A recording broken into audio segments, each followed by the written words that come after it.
and I think you saw that too. But no, I had, maybe moving into the future, I'll do that. I think that sounds really fun. It is, yeah. I don't think I have enough people who care what I do that I would even have like an audience or listenership that would come on and want to write anything. But I don't know. Okay, well, that's cool. Yeah. So, all right. So jumping straight in. Of course. Okay. Hello and welcome to the Two Simple Psychs podcast. I'm your host, Andrew, and with me today is VB Wyrde or Mark Abrams. That's right. Yeah. Hi. How's it going? Good. My camera took this opportunity to fall over. So okay. I'm trying to fix it. Go ahead and set that. All right. That looks better. Okay. Good. Okay. So for listeners out there, we're going to be talking about Elthos. Sorry, is it pronounced Elthos or Elthos? Elthos. Elthos, cool. We're going to be discussing Elthos, the Mythos machine, as well as just the overall meaning of combat in our Two Simple Psychs psychology segment. But why don't you tell listeners who you are and any notable works you have or what you're all about? Okay. Well, my name is Mark Abrams. I think I'm primarily a philosopher. I'm an explorer. I'm a historian by education. I went to the University of Edinburgh and studied medieval history as my concentration. I would by now be a political theorist, but instead I went into computer programming. And the reason why I did that was because I had this kind of long-term idea. Oh, okay. This is my camera again. I have this long-term idea that somehow in the future, and this idea comes back from, everything's falling apart. This is my little sock puppet.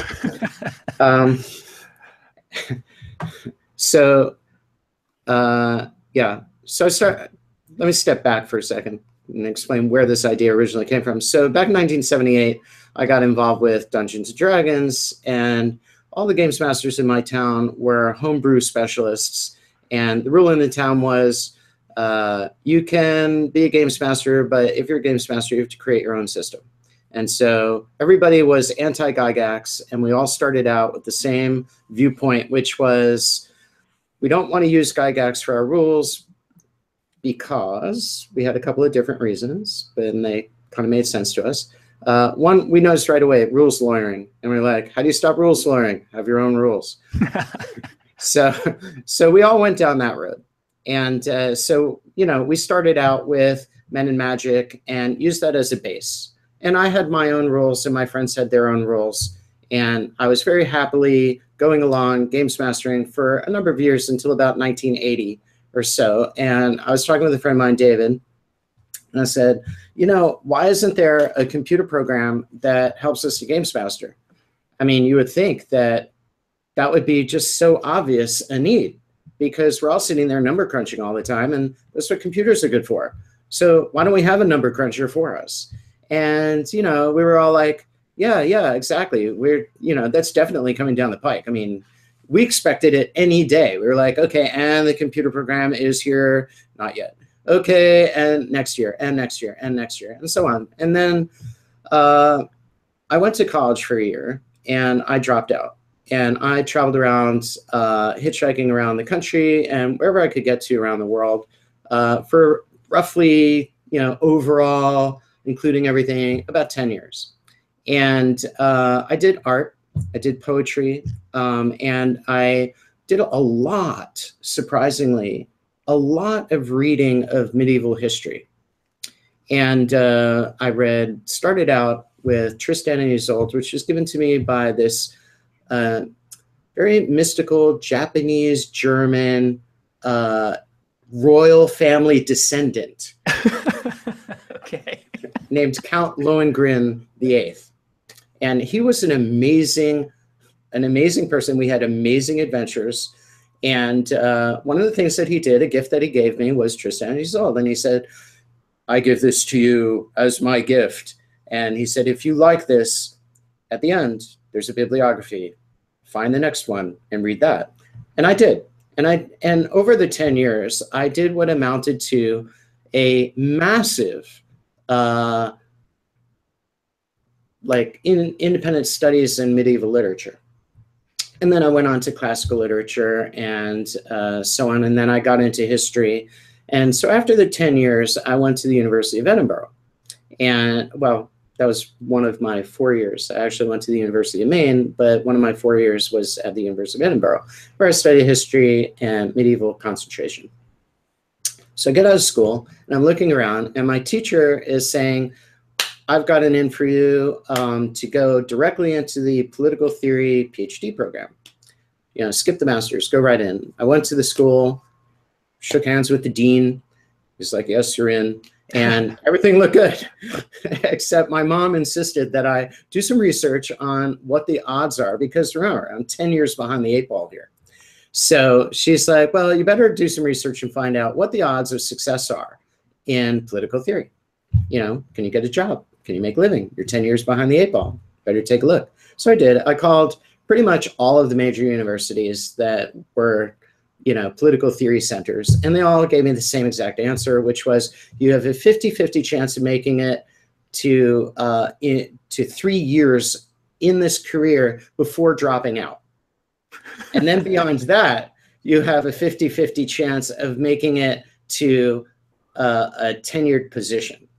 So given my circumstances, I said, okay, that's not a great, you know, those aren't great odds. Now, even though my friends were telling me, Mark, you're in that percent that wins in the political theory game. You're going to win. But I was like, yeah, but my mom is going to get old and die before I, you know, I managed to make my way through all that, because it's a huge ordeal. And, you know, so anyway, I said, okay, I don't want to deal with the politics of political theory, which is sort of weird, but there's a lot of politics in political theory. Okay. And I didn't want to, so overall, I said, let me do something else. So I got back in touch with a few friends of mine, and I said, guys, you know what's going to be big? This is back in 1994. I said, guys, you know what's going to be big? Computer games are going to be big. Games are going to be big. Computer games are going to be big. And remember when I was talking to you guys about creating software that helps games masters way back 1982? And they're like, yeah, that never happened. I'm like, why don't we do it? Let's make software that helps games masters. And they're like, yeah, okay, let's do that. So we formed a little team. We called ourselves the New York group. And, you know, I got assigned doing the computer stuff.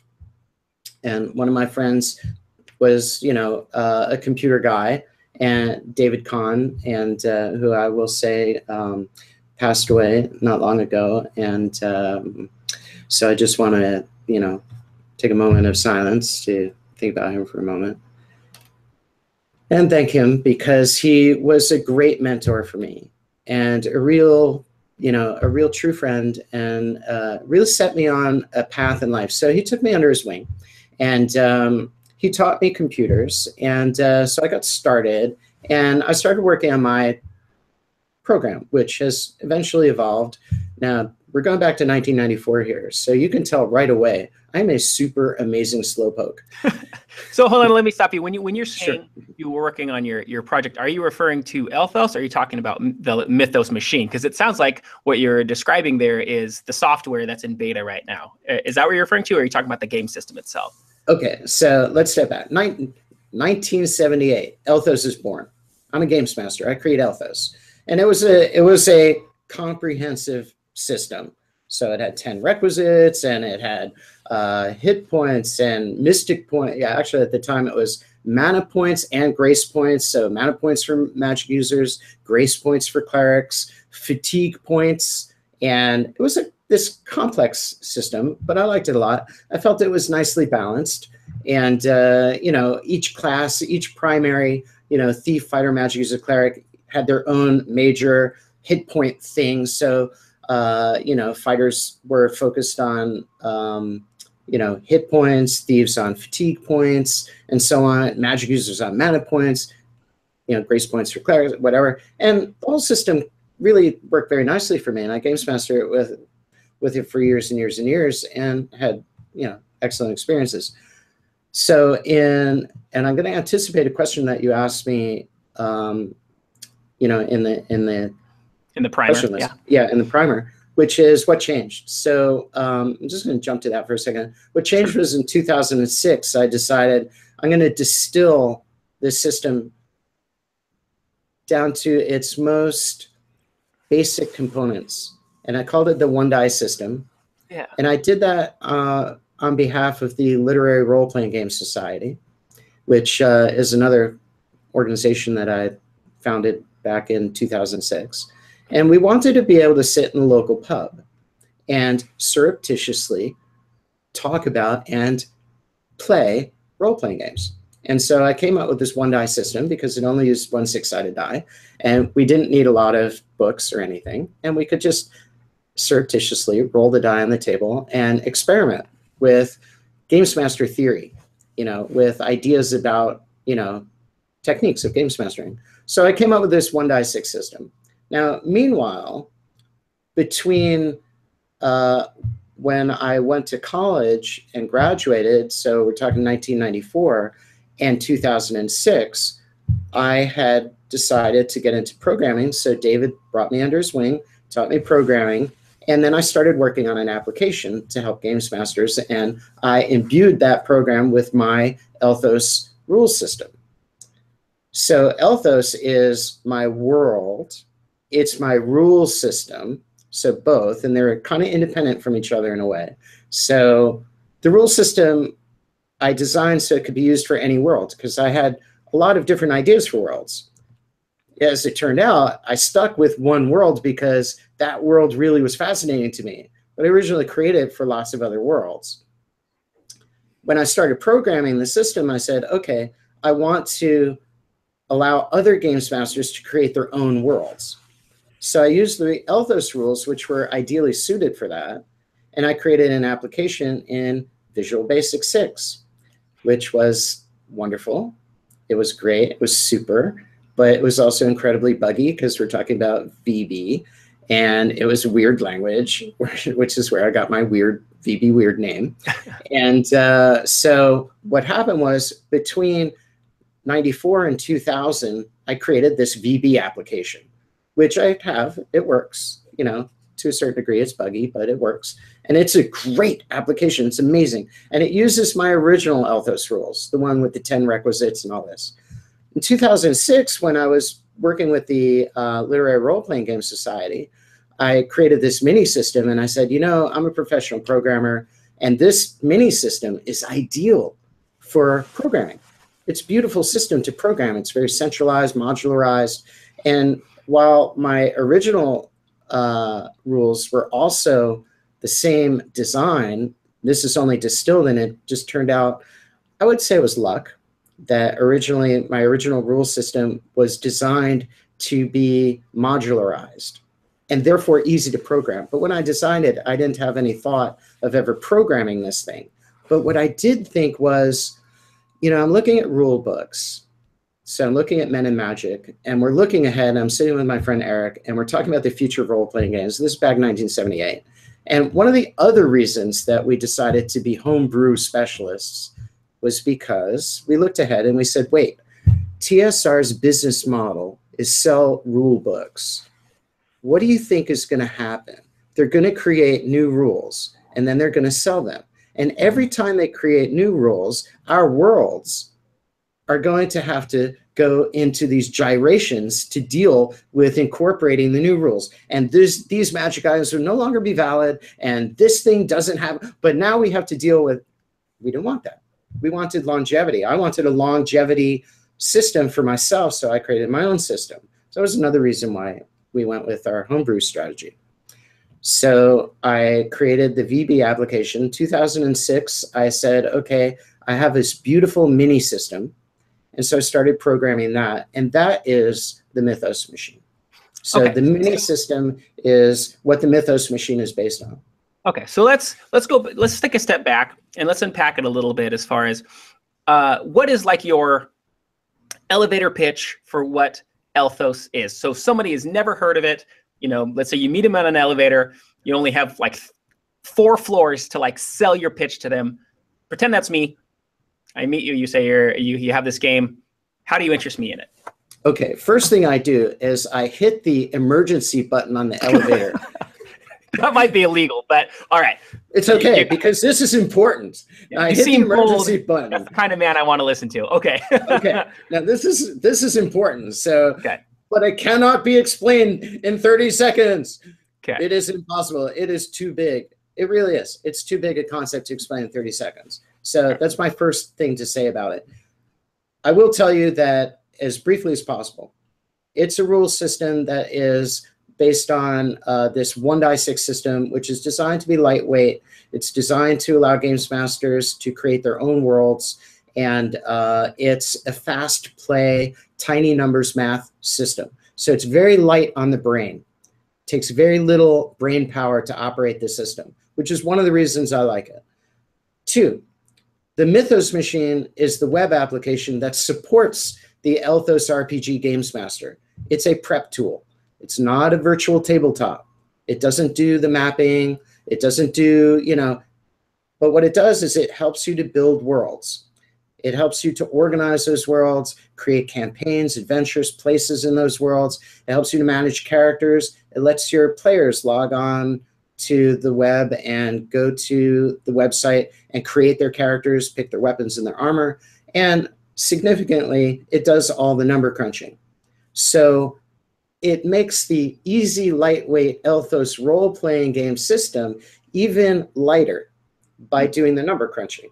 So it has that advantage. It also is an online system to store all that knowledge about the world and allows games masters to interact with their players, characters, and so on online. So it's a storage system. And it is designed to be a utility that makes games mastering easier, faster, and more elegant. Okay, so I hear that. So we're on this elevator, and I hear that. So if I'm a new player, like how would something like Elthos appeal to someone who's maybe just starting out in role-playing versus a veteran, so someone who's been playing for 20, 30 years? How do you sell that to each ends of that spectrum? Well, what I do is I will say that for the new player, Elthos is a relatively easy game to learn. So it only has a few, sort of tricks of the trade kind of thing that you need to understand about how to do conflict resolution. Once you understand those things, then it becomes very easy to run around in an Elthos world and do stuff. So the learning curve is shallow. For veterans, I would say that it offers a great deal of capacity for sophistication. So you can play it at a number of different levels. So kind of like chess. So, you can play chess at any level. You can be a good chess player. You can be a champion. And there are a lot of strategies involved where it's like, okay, you can understand the simple strategies. You see them working. But if you can think 7 moves ahead, it gets very sophisticated as to how you're manipulating, the pieces on the board and so on. Elthos works on the same principle. So it's a simple rule system that has, a huge amount of potential permutation. So for veterans, it offers a lot of potential sophistication that's also very interesting. And, since it's a system that's designed to allow games masters to create their own worlds, it also offers this sort of realm of the unknown, because you're not going to a setting you've ever heard of before. You're not going to, okay, I'm going to Ravenloft. Well, I've already read all the books on Ravenloft. I already know everything that's going on in that universe. And if the games master is doing something that's outside of that, I might even complain and say, wait a second, that's not canon. So I'm offering something that says, wait, the games master is the author of this world. And so therefore you have the potential of being surprised. Unexpected things happen when you're in a world that you don't know about. And that's where I think, for me, the power of the game really shines in that environment. And so that's what I try to encourage, and that's what I'm trying to support.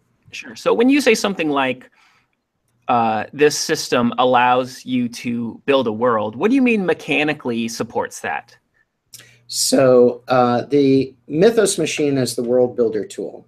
And what it does is you create a world in the Mythos machine, and then you go to the next screen and you create places in that world, and you create a hierarchical tree of places. So you start with the world, and then you say, okay, let's say I have 2 continents, and you create those 2 continents, and they show up in the tree. And then you say, okay, I'm going to drill down in my first continent, Atlantia, and now I'm going to create the province of Catalan, and now I'm going to drill down further, and I'm going to create the major cities, and then I'm going to drill down further, and I'm going to create the neighborhoods in those cities. And then I'm going to create the key spaces, places. So, the docks and the library and, the magician's tower. And I can drill all the way down to spec level if I want to. So, and I did, actually. At one point I was running a game, and the kids in the game got shrunk down to tiny size. They were like the size of, smaller than grains of rice, and they're riding around on the back of aphids. And so I had my campaign down at that level. So it was in their backyard. So I had a mapping of their backyard, and there's a little footbridge, and on it was a leaf in which there was a little pub with, tiger beetles in it and a few fairy flies and so on. And it was a kid's game. It was a fairy tale game. It was a lot of fun based on. It sounds like Honey, I Shrunk. Yeah, Honey, I Shrunk the Kid is what it sounds like. Yeah, kind of, but with anthropomorphized insects. It was so actually, yeah, okay. Yeah, so sure. So you create your places, and then in your places you create campaigns. So you might say, okay, if I want to create a campaign that is about the whole world, I put it at the top level place, and it's Save the World campaign. And then in that campaign, I might have any number of adventures. So I would go to the next screen, create adventures, and those are kind of like chapters of a story. And so what I'm doing is I'm creating a structure for worlds with places, campaigns, adventures. So let's say now I have my world, okay, at least to the degree where I feel like, okay, I want to start playing. I'm going to invite my friends over. I'm going to play my first campaign in Adelant. So from that point, I can create events. And the events would be things that the player characters actually do. So I have the adventure, and it's, find the sacred sword, his first adventure. Find the sacred sword in the caves of Na. Okay, so the events that occur would be things like the players, arrive at the cave. That's event number 1. And then there might be experience gains involved. They scout out, the kobold that's guarding the cave, and they shoot him with this, with a magic arrow, and they knock him out. So somebody gets experience, and the application will allow you to do the experience gains calculations. So it does it for you, and add that as part of the history of your world. So as you're running your game, you take your notes into the application, and it builds this history of everything that everybody did. And then you can search it later. So years later, I can go back and say, whatever happened to that ring, from the Cave of Na? And I'll know because it's there in my notes. Oh, so cool. That's the world building side. Yeah, when I'm looking at systems, if I'm thinking about playing, I have my son who's 4 who I like to play with. I have my friends who are, adult age who like to play. There's like 2 prerequisites that I always think about. The first one is, what is the barrier to entry, and how elegant is that system, right? I don't like bloated systems, because then you have to worry about like 400-page books you have to read. There's a rule for everything, like grappling or riding a horse. And then so that barrier to entry and like having to have this encyclopedic knowledge of how to play the game ends up like making it not a fun experience. And one of the things I like about Elthos is it really has that scaffold or that infrastructure that is just like, here's the matrix, decide how difficult the task is going to be to overcome, calculate all the bonuses you get in your skills. And it's just like one roll, like lightweight, super simple, and then you can care more about like the narrative and the story and keeping that action flowing. The second part that I like is how accessible is it to like mechanically play. And just like you're saying, you could just take a dice, and I mean, if you were to like just take like a cue card, or even just on your phone, write down the matrix, then you could like sit while you're eating dinner, right? Yeah, That's exactly. Yeah, right there, exactly. So like. Yeah, with my son, like we will often, I'll have a 20-minute span where we're driving in a car. I'm going to drive him to school. I have like a dice in the cup holder of my car. And then we can play like that. So like that is something that I value as well. And so that kind of thing appeals to me. So let me ask, and I'm going to play a little bit of devil's advocate on this. Who do you not recommend this game for? People who are really committed to an existing highly crunchy system that they took a long time to learn the rules for, because they already have such a big investment in having spent the amount of time to learn those rules and focus on them and get good at them. And that takes a lot of effort to master a system like D&D, or to master a system like Pathfinder, or any of the other large systems. I would say that there's going to be a barrier of entry that's psychological. So I kind of don't recommend it, because I'm like, you know what? You're happy with what you're doing, and it's great, and you're doing great, and you're a master of your art. If you're a master of your art, what's the need for you to change? So my system is really geared for people who are like, hey, either I'm exploring a lot of terrain in terms of RPGs, or I'm looking for something that's reasonably lightweight that, has support. The kind of support that I'm offering is, the web application, the Mythos machine. And I think there's a lot of power there. So I would say, people who are really invested in existing systems, for whatever reason, probably will have a tough time jumping the barrier to Elthos. Sure. So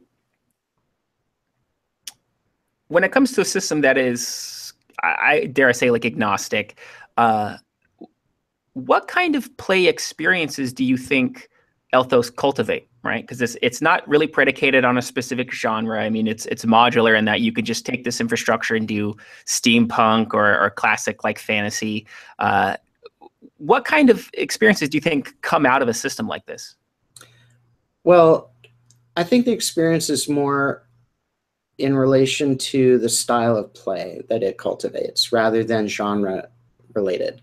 So the style of play is lightweight. So it is narrative focused, in the sense that, since I don't have to spend a lot of brain power crunching numbers, my mind can stay relatively free and focus on the story, the narrative, the NPCs, their motives. I do a lot of character acting when I'm games mastering. And so, I think the style of play is what I would describe as either fast and furious or light and bubbly. So you can really fly pretty fast with the Elthos game. And so I think that the style of play is more what I'm, focused on, as far as answering that question. Sure. Is there any areas or types of play that you think the system isn't necessarily geared towards? And the example I'll give is if we look at 5th edition right now for D&D, it's really heavy on combat, but it doesn't do things like persuasion, romance, mystery. It doesn't do those things very well. Is there anything that Elthos you wish it could do better, or certain areas that you specifically stayed away from? Well, it's interesting, because I have my Elthos world, okay? And my Elthos world has a set of things. So in the Mythos machine, you create your world, but you don't only create your places, you also create all your things. You create your weapons, you create your armors, you create your skills, you create your mystic powers, you create your cultures. So the world itself that you create as games master in the Mythos machine with Elthos is entirely up to you. And you can make it as crunchy or as lightweight as you want, because when you create let's say your skills, for example, you can create the skill that has, and it's internal to your world, so I call these internal rules. You can create skills that have internal rules. Mine tend to be medium weight internal rules for skills. So I may say, okay, if you add a mystic point to this skill, then it's like a mystic skill. So I have Kung Fu as mystic skills. So Kung Fu skills are like Iron Palm. And you can take your mystic points and apply it to the Iron Palm in order to do bonus damage. And you can put in as many mystic points into it as the skill itself allows. So it might say something like, you have a maximum of 4, or a maximum of double your level, or it could say you can only do so many. But these are rules that I, as a games master, created for that skill for my world. Cool. Yeah, that's awesome. Yeah, so if you were to find through gameplay that there's an area that's maybe lacking or something that's overpowered, since your really creating those rules and it's mechanically supported, then you can kind of shift the way the game plays. Or if you want to play in a let's say a setting that's really highly magic based, then you can really gear that type of genre and that type of gameplay towards that, because part of this game is building the rules that support that kind of gameplay. That's really cool. That's awesome. It's actually a lot of fun, but I will also say it's challenging. And the reason it's challenging is that as the creator of the world, you have to think about what you're building, because, you know, like, it's not very difficult to create worlds where the rules contradict each other if you aren't really kind of thinking about it. So it requires a certain mastery on that side as well. You have to really, you know, approach this like, okay, I'm going to think about how my rules are being structured. So what I do is I start with cultures. And I build my world out based on cultures. So I have this idea of cultures that conflict with each other or embrace each other. And those cultures are embodiments of philosophies and norms of behavior. And so I then go on and I create the things that are related to those cultures, which would be sets of skills, maybe mystic powers if it's a mystical world. I'll create classes that are based on the concept of the culture. So if the culture is Neanderthal, then the classes are going to be hunter and gatherer. Okay. If it's a highly sophisticated Lensman style intergalactic space game, I'm going to have 100 classes, and they're all going to be like, you know, technical overseer of planetary systems, and that would be a class, and it has its skills and so on. So the level, like I was saying earlier, the level of depth that you can bring to it is very wide, because you have enough space to create whatever you want. But the challenge is to do it in a way that's coherent, so that you as games master can master your own world. And then you really are a games master. That's a great way to put that. I'll say, if I compare that to, so I'm not a big fan of RPGs that are heavily predicated on like skill lists, right? And so if we look at like Dungeons and Dragons, right, or Pathfinder, you could have a game that has 30 to like 100 skills, and you never use 98% of them, right? And so it sounds like the way that you've built your system, you're really only putting in skills that would be used, and or if you put it in and nobody uses it, then you just don't have to worry about it anymore, right? Because you can kind of throw up the idea of like, these are the ones that I think make sense in this world, and if people find that interesting, then they can kind of like build into it and actually use it, or it gets left alone and then it doesn't matter anyway. So right, or you can change them. You can say, you know, these skills aren't really working, and rethink it, and go in and change it. Yeah, so you can change the structure of your system. But I have a friend, Chris Donovan. Shout out to Chris. Chris, mentioning you. Anyway, and he's a super brilliant guy. And he's also a game designer. And he took the Mythos machine and he said, yeah, I don't want to use this system this way at all. And he came up with a completely novel, totally unexpected way of dealing with it. So he named his skills a blank line. So when it shows up in the player list, it's got a blank line. Why? Because they're going to fill it in. And that's how he used the system to adapt it to his wishes as games master. So it's like that. I'm sure that in a few years from now, I'll look into the Mythos machine and I'm going to be really blown away probably by how people contrive to use it that I totally don't expect. Sure. That's awesome. You know, like, and I'll say it again, like the one thing that the one of two things that I really value in systems is that how like elegantly it's designed so that I don't ever feel pigeonholed into playing only the designer's game or only someone else's game or only the GM's game. It's that kind of scaffold system that lets me shape the game experience and the system the way I want to use it. And that's exactly what it sounds like Elthos is doing, that tied with the support of Mythos. So when we look at the timeline for Mythos, it's in beta, right? I fiddled around with a little bit. It looks pretty cool. I like how when I signed up, I could be either like the GM admin, or I could be a player. So like, I mean, this can be a different experience depending on and how you're using it. But what do you think the timeline is, or what's the progression with Mythos as far as the software?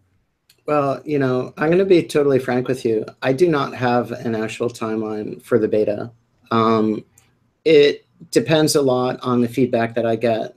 What I want to do is I just want to make sure that it's great. That's really what I care about. I want to make sure that it's great. And I'm probably going to keep it in beta until I feel like, okay, enough people are telling me it's great that I now feel comfortable that, okay, maybe it really is great. So maybe Sure. I can release it now. But yeah, I don't really have a timeline. I mean, I did. I had a dozen timelines, and they all failed me because I'm sort of like a horrible perfectionist, and you know, I really didn't want to put something out there until I really felt like, hey, you know what? This is just it. This is it. And every time I look at it, I'm like, it's it, until the next day, and I'm like, wait, but there's more. So, you know, I don't really have a timeline. I have some hopes that I'll get positive feedback and people will say, no, this is really good. You really should, you know, figure out, you know, like you can say it's done now. You can always enhance it. But yeah, it's good. It's good. Let's go. So I'm kind of waiting for that sort of feedback. And in the meantime, I'm getting a lot of fantastic feedback from people on things to improve, things to, you know, hey, there's a bottleneck here. Can I iron that out? And I iron things out. And, you know, the look and feel has changed a lot in the last years. I've really focused on that. You know, so yeah, short answer, no timeline. Okay, so let me think, because I only fiddled around with it a little bit. If we have this system that's really supported around like being lightweight, light rules, you can eat with your buddies at a pub and have like a die with you, but then you have this other kind of software infrastructure that really supports it. Is there a die roller on the website? Yeah, there is. Okay, I didn't see that on there, but I was thinking if that's the case, then the whole thing can be contained on phone, and everyone's on their phones. Anyway, you're gonna be on your phone anyway, so like why not have everything be self-contained there? So cool. Okay, I just didn't see that on there. Yeah, it is on there, and you could. Yeah, there's a die roller now, but due to design constraints in terms of the volume of stuff that shows up on certain pages, I didn't actually go with mobile. And also, you know, I started this project before mobile was even a concept. So I didn't really design the application with mobile in mind. But as it turns out, my friends have, you know, told me in recent years, yeah, I use my phone to access your app. And I'm like, really? Use your phone? You can do that? And they're like, yeah, you can do that. And I'm like, really? So they said, yeah, you can just zoom in, and you zoom in on stuff. And they said, it's not that much of a pain in the ass. It doesn't feel like it's designed for it, but it's certainly useful. And it's certainly, you know, and when we're playing, they're on their phone, checking their character, blah, blah, blah, if we don't, you know, do the actual printouts. And I looked at it on my, I looked at it on my phone. Yeah, so and I use it on my phone as well. So like I'll be driving around and hear something on the radio. I'm like, whoa, great idea. And I'll go to a coffee shop and add things into my world. Yeah, so I can do that. Yeah. But it's not designed for it. So it's not optimized for phone usage. Just want to make that point. Okay, so I want to move on to some other topics, but I know we'll be covering some more of these with the community questions, but is there anything else, just kind of put a button on Elthos and the Mythos machine that you want to say? Well, yeah, I mean, I'm looking for feedback. I'm looking for people who might be interested in creating their own worlds as proto-worlds. So proto-worlds are the template worlds that when you start as Games Master, it gives you a list of like Fantasy World, Western World, Bushido World. And I have a list of about 30 proto worlds that I need. And so if people are interested in creating proto worlds, then that would be cool. I have a couple of people who are working on some, and they're coming along great. And then as a sort of aside on that, one of the things that the Mythos machine is designed to do is to allow Games Masters to share their world's things. So if you make your things public, then there's a world things share, you know, trading post, and you can exchange stuff. But coming down the pike, you know, pretty soon is going to be this world's marketplace. And so Games Masters will be able to create packaged worlds, set a price to it, and sell them to other Games Masters through the Mythos machine. So it wouldn't be like a PDF. It would be, okay, I'm a Games Master. I'm going to go to the Worlds Thing marketplace. And I'm going to look, oh, wow, Andrew has a new world. It's a sci-fi killer fantasy world. Great. Wow, I love his worlds. Okay, he's only charging $5 for it. That's awesome. Okay, I'm going to download it. And you get a copy in the Mythos machine of that world, which you can then take and use for your games. So it's like a computerized version of the modules from D&D. Yeah, so cool. You can, but the proto worlds, I'm looking for people to hopefully help me to create them. And then those become really great lead-ins for future worlds that game developers may want to create. So the way I think of the Mythos machine is it's like a printing press for role-playing games. Awesome. Yeah, so anyway, that's my pitch. And also contributions, buy some swag. It's great stuff. I make my own t-shirts. It's my own art. You'll love it. Yeah. So, speaking of that, I didn't know that was your artwork, but I've seen it on like G+, right? So like I saw a t-shirt of, I think it was like a rhino. Yeah, that's my latest one. That thing looked awesome. So, yeah, that looked awesome. So, but I'll make sure definitely to put a link in the show notes. So it's going to have Elthos. It's going to have all of those in there. And we'll talk more about that at the end of the show. But all right. So when we first started this podcast, you stated that, you kind of talked about, you have you're a philosopher and an explorer and kind of this like wandering mind. So kind of getting more into the philosophical side of it, what is rewarding about RPGs for you? Why aren't you this passionate about sports or cooking or anything? Like, why is RPG? Oh, you are? Cooking. Oh, okay. I just got into it. I love cooking. It's fabulous. I never cooked, but now I'm trying to start a business and I'm like trying to save money. So I said, I better learn how to cook. So it's been great. Wait, so your idea was you're going to start a business first, and then you decided to learn how to cook. Yeah. I love that. So, okay, so let's talk a little bit about cooking. What about cooking is enlightening to you? Why is that rewarding? There's something about being able to produce good tasting, nutritious food that I adore. And, I'm my girlfriend comes over and I make us a meal and we sit down and it's healthy, it's delicious, and I know I made it myself. And I've gotten into using herbs and seasoning and healthy foods and, lightweight cooking. So I don't use a lot of oil or butter. And I've learned how to deal with chicken and, different. So to me, it's opened up actually a whole new world of interesting things that I can do with food that, like even breakfast. I mean, I make the best hash browns. What's the secret? It's a secret. If I told you the secret, it would no longer be the secret. So let me ask, do you like hash browns that are more on the like dark and crispy side? Or like what kind of hash browns do you like? Okay, so I think mine would more technically be called home fries. And the way I do it is I put a little butter in and I chop out the potatoes kind of mid-sized chunks, chop up onions and chop up garlic. Everything's, chopped up. And then I fry the garlic and the onions until they turn brown. Then I put in the potatoes, put on the lid, let it steam, and then take off the lid, let them fry to golden, crispy, dark brown, and put in either Tuscan herbs on top or French provincial herbs. Let that simmer in, and wow, sea salt to finish it. And man, I'm telling you, it's so easy. It's just so freaking great. All right, if we're going to be talking about breakfast, let me ask, are you more of a like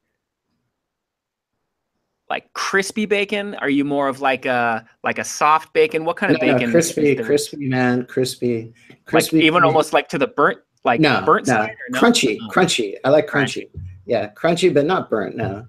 I mean, not like, like I couldn't kill somebody with this.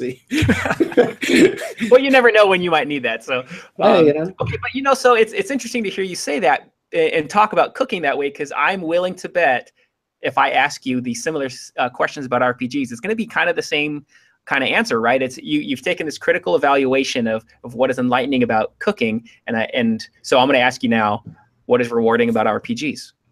Okay, I'm going to tell you. As far as I'm concerned, it's the most creative activity I know of. So for me, it's a beautiful thing. It fosters imagination, and it incorporates a host of other skills that all combine together to create a combination of art form and game. So it's a combination of art and science, especially since I'm a rules creator. So there's the whole design aspect that I bring into it. So it's a very left brain, right brain balance thing. And so I just think it's the most remarkable thing since, I think it's the most remarkable invention since probably the orchestra. So, and I feel like this is, you know, we were very lucky. We were born at the late 20th century, and we got hooked into role-playing games, which I think is going to become the art form of the 21st century. I'll sometimes just kind of like, if I'm driving, kind of myself just kind of pontificate or like guess in the past, like what would it be like if I went back like 200, 300, 400, 1,000 years ago and I tried to dungeon master for someone? Like, why hasn't this, it seems like it makes sense, right? I mean, outside of the rules of like, needing dice and like a bloated system or an eloquent system, like why is it that group storytelling as a game, as an art form, as entertainment, why? I mean, maybe it has existed, but I haven't heard anything about it. But like, seemingly, storytelling exists, right? And that kind of like shifts through time. If we think like anthropological about it, like story shift, and we have these kind of myths that go through time. But it's always like one-sided, right? It's like, I'm going to tell you, I will die. You tell your children, you will die. And it kind of goes through. But why hasn't like a shared storytelling existed? And so like I think it's really interesting is that is like really the next level of all of that art, entertainment, wherein the audience gets to be an active participant, right? Absolutely. So you're not just watching a movie, you are controlling the movie like with your Xbox controller, right? So that'd be like a video game. The one step removed from movies is video game, right? But outside of that, even one more step removed is we don't need that technology. We can just, I can riff off of you, riff off of me, and something like Elthos where you're talking about like if the rules don't work the way you want them to, screw the rules and make the rules work the way you want them to. Right. Why is it only now that we're at this point where that kind of activity exists? What's your thoughts on that? I think that it's a culmination of our culture, that our culture values freedom, and that includes freedom of thought. And this is not a new thing on the planet. The Greeks also valued freedom and freedom of thought, but our culture is also very technical. And so the idea of innovating is something that actually the Greeks, they were big innovators, but not like we are. And so the idea that we could assemble things in zillions of different ways in order to come up with new things and new tools is something that we uniquely value, I think, as a culture historically. And so in the old world, it was, I inherit from my father's father's father's father my land. I've lived on the land. And everything is very stable. Everything is very stasis in terms of the culture and the expectations of the culture until war and famine and stuff show up. But, the predominant expectation is tomorrow's going to be like today, which is like yesterday, which is like the year before and the year before. Us, we have a different expectation. We think everything's going to change. And so we're constantly helping to make things change. And so because of that, we were in the right place at the right time for all these things to aggregate together in a zillion different categories, and games was one of them. And so we aggregated these new game concepts, and here we have role-playing games. And you're absolutely right, and I completely 100% agree with your point of view, which is what's new about it is I'm not a passive recipient of the story. I am an active participant in the story. I can be the hero. I can be the villain. I can be whatever the heck I want in this story, and it's still a game among my friends, and we all are still having a great time, and maybe even we're still learning very interesting lessons from this, which was, I think, the point of the old world stories. So if I'm a druid from Britain 3,000 years ago, and I'm telling you the ancestral story, it's not just a story. I'm teaching you things that you need to know in order to understand your environment, understand your history, and understand your culture and understand how to be a Celt. So this is different. We're such an amalgamation of so many different ideas and mythologies and invectives and incentives and everything, that for us, learning is not teach me about my place from a historical perspective. It's more about, well, teach me about what my options are. What can I do in this crazy wild world of ours? That's what I want to know. How do I maneuver around here? And so what we're teaching in role-playing games is how to maneuver and how to think about how to maneuver in the world. So we have these fantasy worlds. Yeah, so Okay. I like what you said there. As far as like teaching, it's almost like dreams, right? Like some people would argue that your dream is your brain's safe space to explore certain dangers or any kind of situation. And role-playing games is like the conscious version of that, right? Yeah. So then what's your thoughts on systems where the system actually seems to get in the way from it gets in the way of the storytelling, right? So it's like no hero ever failed to fall off a horse until we made a rule about it, and then someone could roll a 1, and then now the story gets halted because somebody falls off a horse. Like, I mean, I guess the answer there, you answered that question by creating Elthos, right? Like it's eloquent enough that it's not going to like really be worrying about that unless there's some sort of drama about it. But it's like we're still in, as a role-playing society, or a role-playing community rather, we're still in this flux system of trying to figure out like, do we want certain amounts of bloat and rules for this, or do we care more about the numbers so you can min-max and it's this kind of story? What's your thoughts as far as like the evolution of role-playing and that continuing need for what role-playing provides to people?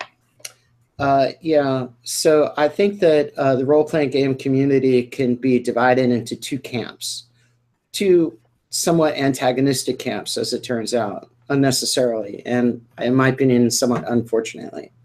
So one camp stems out of this idea of the game as a tactical board game. And that has its roots in chainmail. It has its roots in the original D&D, which came out of military war games. And so they had these huge 8x11 tables in their basements, and they had the miniatures, and they physically built the castles with the little hills and the little trees, and they moved the pieces around, and it's a military war game. And it has very specific rules. And those rules have to do with ranges of fire, angles of fire for archers, and so on. And those games have been around for a while. I think H.G. Wells actually created one of the first of these military miniatures style games. And so they've been around for a long time. And they became particularly popular around World War II, where you had games like Blitzkrieg, which didn't use the miniatures, but they used counters and maps. But it was all about ranges. It was all about, taking turns and rolling the dice, and it was a tactical board game. So there are people who have evolved, their concept of role-playing games out of that history. And Gygax, I believe, came from that viewpoint. He was a military wargamer. Then you had Arneson, his buddy.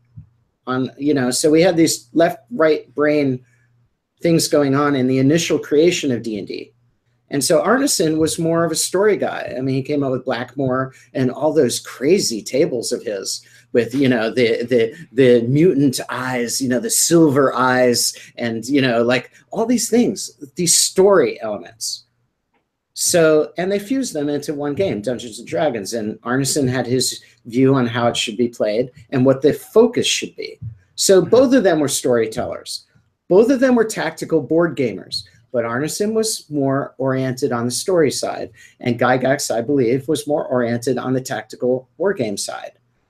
And so what happened was the community split along those two directions. And so we have some people who are, no, role-playing games are about crunch. I want more crunch. And other people are about, no, it's about narrative. And, frankly, it's really about both. And you can play it with both. I do. I mean, I've always played it with both. So I have a tactical war game side to Elthos, but it's also very oriented towards telling stories and being into the characters' development and their histories and why they're doing what they're doing And I put a lot of what I would say is esoteric mythology into my world, because, you know, I like to take things like Fire in the Head. And, you know, this is a fantastic book. Couldn't recommend it more for games masters, world creators. Tom Cohen's Fire in the Head.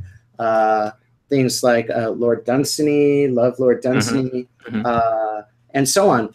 So the point is that my view is that you can have both, and you can merge both into one game activity. And sometimes it's a tactical board game, and other times it's a narrative experience. And you know, I like the balance between the two. That's my view. Sure. You know, the other thing I kind of I am hesitant to bring up, because for some reason there seems to be so much contention, and it's so contentious, is like just the term OSR.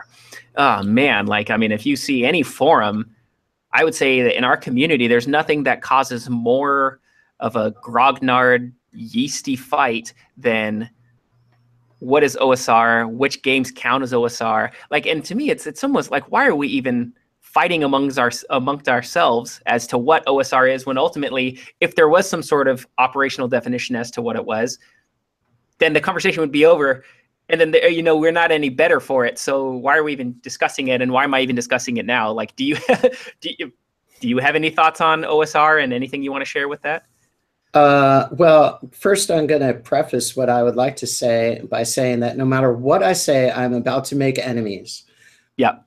Okay. So that said, I think that what happened was, in a similar way that there was a split in the community between gamists and narrativists, if I were to use the Forge terminology. You know, I've automatically made enemies right there. I brought up Forge, okay, in a not unfavorable way. Okay, so all right, guys, I'm ready to fight. Let's go. Don't send any emails to me. Send them over to VB Wyrde at Google Plus. Yahoo. Send them over to Yahoo. I check that account. Yeah. Okay, send them over to my AOL account. I use that all the time. So okay. So anyway, I think what happened was this. D&D was the predominant monolith of role-playing games for a long time. It was really the major thing. Pathfinder came out and it split off, and then you had Masquerade, and you had different games. But at some point, you had these independent game developers who were like, hey, you know what? There's this whole world of self-publishing, and we could really do stuff. So let's run around and do self-publishing. And hey, I can be a game designer, and I'm going to do it. I love designing games. So they did. And at some point, they came up with the idea that the indie revolution. Well, when you have a revolution, what are you doing? You're revolting. Well, who are you going to revolt against? Well, D&D. Okay, so the marketing plan was, we're going to have a revolution against D&D. And how do you argue against D&D? Well, you analyze its major tropes, and you say, those are bad. Our tropes are good. Let's fight. And then you create a name for yourself. And it's not a bad concept as far as the marketing strategy is concerned. It makes sense. It's, you know, I mean, okay, so they got themselves out there and they fired up a storm. And now everybody knows what indie games are. I mean, you know, and everybody knows Dogs in the Vineyard. Everybody knows, you know, all the, you know, you go down a list of a half a dozen or a dozen or more. In fact, there are 1,500, 1,600 games out there now. So it was a successful strategy in one way. But what happened was certain people in that community, who will remain nameless, but you know who you are, certain people in that community decided that they were going to create a particularly strong invective against traditionalist games, and started putting out, you know, statements that were really pretty inflammatory. And I think that what happened was there was a very big negative counter reaction from the traditionalist community, who were very happy with the kind of games they were playing and didn't want to be told that the way that you're playing in your style of game is not fun. It's not really fun. You only think it's fun. And they didn't want to hear that. You know, they're like, hey, who are you to tell me what's fun? I'm enjoying what I'm doing. I like the crunch. I'm not into the narrativist. I'm a Gygaxian. I want to go with the crunch. Why are you telling me that that's wrong and I should give your side, you know, a try? Okay, maybe I will give you guys a try. But if you're attacking me and saying that I don't really understand role-playing games or whatever, I'm going to get pretty pissed off about it. And I think the OSR was a reaction against the indie revolution. It was the counter-revolutionaries who said, hey, wait a second, we need to have our own movement. We need to stand up against this revolution against our way, our world, our way of life, okay? We're traditionalists. And so they said, we're going to focus on traditional style role-playing games, and we're going to make that a thing. We're going to build games that focus on that. We're going to market it as such, and we're going to steamroller over the indie revolution because they pissed us off. And that's where I think the conflict is. Now I've got enemies on both sides. This is so great. Help me understand, because I want to make sure. This is just a theory of mine. Believe me, sure. I think that's what happened. Sure. Okay, so help me understand your viewpoint on this. So are you saying OSR is like the trad games? Or are you saying OSR is like a branch of indie game? Because like the last 30 seconds of what you're just saying there, I could say that argument of like, hey, we need to stand up against this oppressive industry and make our own games and really like put our stamp. I can't tell which side you're talking about, because I think there's such a mishmash of all of it together. I don't think anyone really knows. So when you say, okay. Yeah, OSR, are you saying trad? Are you saying that's indie? Are you saying that's trad's response to indie? Like, okay, there's a matrix here. Okay, there's a 4-axis matrix or 2-axis matrix. There's publishing house games like D&D, so TSR's games, big publisher games. Okay, big box. And then independent publishers. Okay, the world of independent publishing are all the self-publishing through Drive-Thru RPG and wherever else, Lulu, wherever else they're selling their games. So small publishers versus big publishers. That's one axis. The other axis is traditional concept games and indie concept games. See, the thing is that when they named themselves the indie revolution, they subsumed the lower portion of that graph and said, that's ours. We're the independent game guys. And at the time that they made that choice, I think, okay, well, at that moment, that made sense, because there wasn't, you had the big publishers who were producing the traditionalist style games. So it kind of, yeah, okay. But when the OSR came in, there were a lot of independent small-time publishers who went with the traditionalist style. So they were looking at, well, what are your game philosophies? Well, in the game philosophies of the indie revolution, you've got the Power 19, which is predicated on the idea that your rule system should reflect your genre, that your rules should support your genre. That's the big thing. So whatever genre you've got, you got to have rules that support it. Now, of course, when I ran into that, and I went to Treemation and I met those guys, Luke Crane and all those, and Fred Hicks and so on. And I went to the seminars and they said, okay, Power 19, here's your Power 19. And I kind of went through the process and I was like, wait a second, though, the philosophy of this is really not my development philosophy as a games master. I'm going back to 1978. And I don't have this idea of in fact, I have a genreless system. Right. So I couldn't fulfill that goal. I was like, but you guys got me stuck now. I'm a small-time developer. I'm a small-time project, but I can't do that because it's totally antithetical. And they were like, they're like, well, we'd like to help you, but we're not sure what you're doing. We don't understand what blah, blah, blah, or whatever. And I was like, God, I couldn't quite make the barrier. I couldn't quite jump the barrier. And, okay, so help me here, like just in one sentence, just so I can understand. Sure. Is OSR referring to old trad games, or is OSR referring to the indie movement's response to what they didn't like about trad games? Okay, in my opinion, OSR is referring to games that have a old world traditionalist philosophy of game design, which is you have a games master, he's the author of a world, and the games master rules that world, and you have characters in that world, and they run around and they do stuff, and that's the story. So that's really interesting, because I feel that I've seen a number of indie games that claim they'd be like, hey, let's get back to the way we used to play games in the 70s and in the 80s. And I'm this I'm this indie game developer, and I want to encapsulate and I want to like bring that old way of playing back to life. But I'm a small publisher and I'm just on Drive-Thru RPG, or I've made this thing by myself. And that sounds not like big box. So it's almost like, it's like that feeling of how do we mimic that old school feeling? But both trad and indie are trying to accomplish that. So it's like it's two sides trying to accomplish the same goal, but they're at odds with one another for no reason, I guess. Am I wrong on that, or?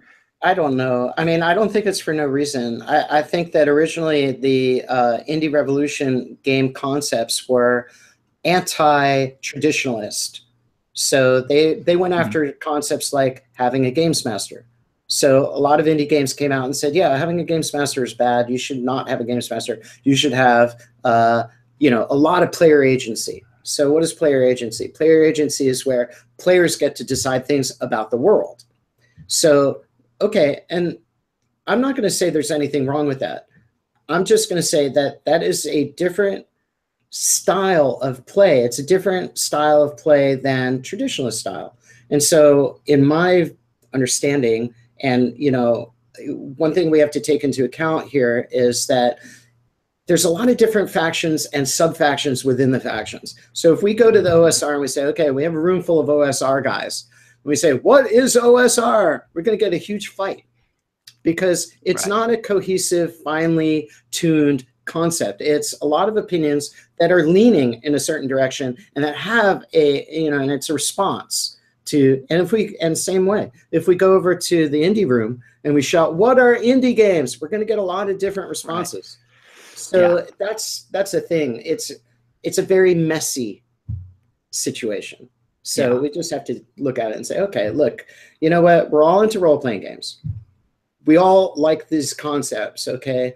Why can't we just get along? Right, and that's the ultimately what I'm trying to get at here is that as much as as much energy as you and I have just spent the last 10-20 minutes on this, it ultimately doesn't result in anything other than us just saying, can't we just play the games we want to play, and our game is going to be somewhere on the spectrum if we even want to say that? Like, can't we just be like, hey, I kind of like this game. This game's pretty cool. I like what that's doing. I like what this is doing. I think the good news is that the war has kind of ended.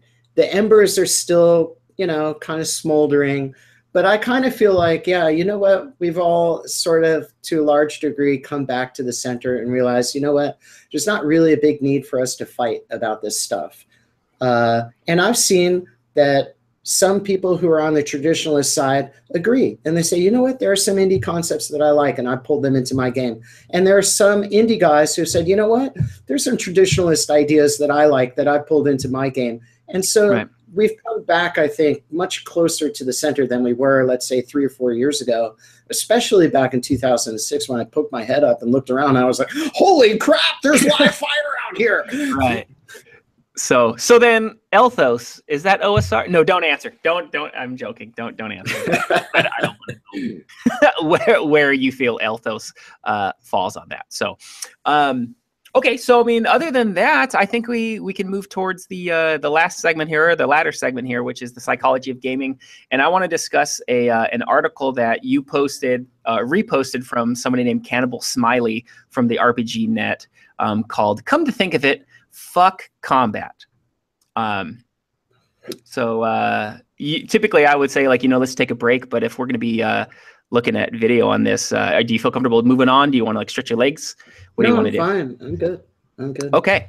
Let's go. So moving on to the next segment here, the psychology of gaming. I wanted to talk to you about an article that you posted, and on RPG Net, Cannibal Smiley wrote something, and it was basically just like his 6 big points as to what he doesn't like about combat and role-playing games. And a really interesting article. I'll make sure to put it in the show notes, but I'm just going to give a quick synopsis of it. And so the 6 points are, combat takes way too much time. The second one is you can arbitrarily or flavorlessly just roll and do calculations. The third one is if your character isn't predicated in combat, so it's not a combat character, you're basically a detriment to your party, or you're just not any good in combat, and then so you're sitting around doing nothing for that whole hour, 2 hours. His fourth point is the reward for completing a risky combat is often just more risky combat. His fifth point is combats often don't mean anything in the large scope of the game. And his last point is, even if it does mean something, the combat still sucks based on all, the last 5 points we just talked about. So in RPG terms, in your opinion, what is combat and what's the purpose of it? What does it try to accomplish in the game and out of game? What's your thoughts just generally on combat? Right. Well, this goes back to the earlier comments I was making about the different styles of role-playing games and where they come from. So combat is a branch of, or branches out of, the tactical war game aspect of role-playing games. And it goes all the way back to the roots of the original, Dungeons and Dragons are actually chainmail. And there was even a version before chainmail. And, so it's, it's in the, basic foundational structure of the game that there is a combat element. Arneson brought in the other side and said, okay, well, instead of just having a game about combat in a fantasy setting, how about we'll also do all kinds of story and narrative elements and bring in this side of things. So the game got imbued with both sides. And like I was saying before, I think that there's been 2 tracks of the community. One track has focused on primarily on I love the crunch. And that is the tactical combat aspect. If there weren't role-playing games, these guys would be the guys who sit in the room and are playing Blitzkrieg or chess or any other tactical war game. So that's their interest. That's what they like. There's nothing wrong with that. I'm totally down with it. And it's a fun thing to do. So, and it's very brain challenging, and it's, it's a good exercise for your brain. And then there are other people who are more oriented towards, but I like the story, I like the narration, I like the character development, and there's nothing wrong with that. So it's just 2 different styles of play. So when I got the article, fuck combat, and I read it, I was curious to hear what other people would have to say about it, because I knew, okay, look, you know what? This is a very particular point. And he's saying it with, a good deal of invective. And he's trying to make a point about certain types of games that have combat and what he doesn't like about it. And from his point of view, or let's just say from the narrativist point of view, everything that he says makes perfect sense. Because if you're focused on the story elements of the game, then yeah, combat's going to be a drag. It's going to drag you down. Unless you happen to be a tactical wargamer kind of guy or gal, in which case you're going to revel in the tactical war game aspect and be like, yeah, now we're into the fun part of this game. God, let's get out of the story. I want to do tactical war gaming. And I'm going to wait till it's my turn. And when it's not my turn, I go out and have a smoke and then come back and hopefully it's my turn again, kind of thing. Yeah, exactly. Yeah. So, I think that there's that aspect to it. So, when you say, well, what's the purpose of combat in role-playing games? Well, the purpose is itself. It's a type of game activity called combat, tactical war games. So, that's the answer to that. That's its purpose. It's a style of gaming. So, it suits the needs of people who like tactical war gaming. Yeah, so looking at this guy's article, I trying to put myself in his mindset, I would say that I have been in that exact position. And what I think is going on, if I could speak for him, it sounds like he has an expectation of what he wants the game to be, right? And what he's playing is way too predicated on the side of gameplay that he doesn't want, right? He's wanting to care, right? Exactly as you're saying, care about the narrative, caring about progressing the story of his character and his party, but he's getting too bogged down in the crunch because I'm willing to bet his turns in combat take way too long. The having to worry too much about crunch really is pulling him out of the story. The system he's playing too probably isn't matching really with, I think he said he was playing Pathfinder. Which is one of the crunchiest games you can play. Yeah, Mathbinder, right. So he's playing Mathbinder and, he's wanting a different experience, but I don't, and he even says something about like, he heard that the Apocalypse World engine answers this pretty good, but he still thinks that like combat in itself I think he's feeling that bifurcation of like, here's story and exploration, and then here's somebody punched somebody. All right, guys, bring out the mat, roll initiative. Let's totally change our mindset of what we were doing, and then now let's play chess with little guys and little dice and like make this a totally different experience. And then I'm hoping we get done with that quick so that we can get on to this other thing that I was actually interested in. So for him, when I think about combat and how do we add flavor to like be able to draw in some of those narrative storytelling players, like how do we make it interesting for them? There's something I want to talk about called the good GM fallacy. And it's not really a fallacy, but that's just what I called it. And I don't play Dungeons and Dragons that often. I don't really play Pathfinder. I played it once, and exactly, the crunch was just too much for me. Where I fall in that spectrum, it just didn't align with my play style. But if I talk about the things that I value in combat is like it being narrative and saying, like instead of just I attack and I hit this dude with my sword and I hit him for 4 points, I can say, like I attack his leg, it hits off his armor, like we can actually describe where it's going and where you hit narratively makes a difference. When I think about combat in that way, there are these games that don't mechanically support that, right? So it doesn't matter if you hit someone's head, if you hit someone's foot. If you hit someone in Pathfinder, it's going to deal just the 4 damage, right? So the good GM fallacy is when I tell someone who is really steeped in trad games, I say, hey, like how do we add flavor in this, or how do we add elements from these other games? Just like you're saying, how do we add elements of making combat more interesting? There's this idea of like, oh yeah, no, we do that. We can, it can be done if you just have a good GM.